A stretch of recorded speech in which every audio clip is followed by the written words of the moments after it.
Over the last several weeks, our nation has been faced with a grave and accelerating challenge, one that tests our compassion, ingenuity, and resolve, the coronavirus crisis. Sadly and prayerfully, we have learned of the tragic deaths of at least 41 Americans from this public health emergency so far.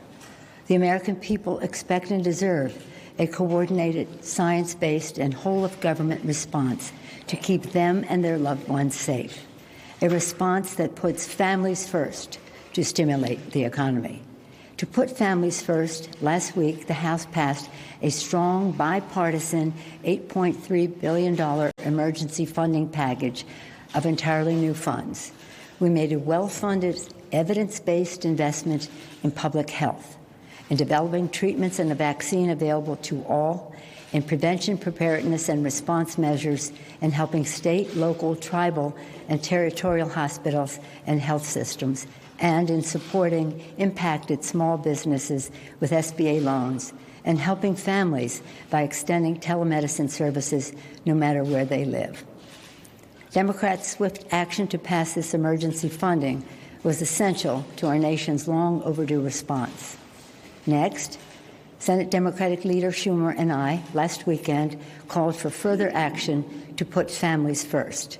Today, we are passing a bill that does just that, the Families First Coronavirus Response Act, which is focused directly on providing support for America's families, who must be our first priority.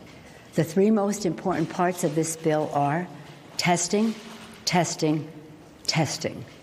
This legislation facilitates free coronavirus testing for everyone who needs a test, including the uninsured. We can only defeat this outbreak if we have an accurate determination of its scale and scope so that we can pursue the precise science-based response that is necessary. To put families first, our legislation secures paid leave with 2 weeks of paid sick leave and family and medical leave for those affected by the virus. And for those who lose their jobs, we are strengthening unemployment insurance, a critical step to protect workers' economic security. Putting families first, our legislation protects our children, and particularly the tens of millions of little children who rely on the free or reduced price lunch they receive at school for their food security. As schools are being closed, these children will be deprived of their meals.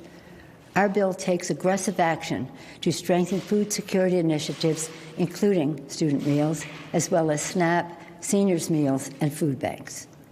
As we develop our next steps, we will continue to listen to and benefit from the expertise of scientists, healthcare professionals, public health officials, and community leaders so that we can craft the most effective evidence-based response.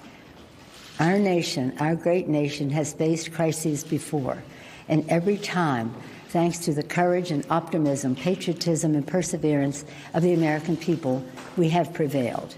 Now, working together, we will once again prevail, and we will come out stronger than before. God bless you, and God bless America. Thank you.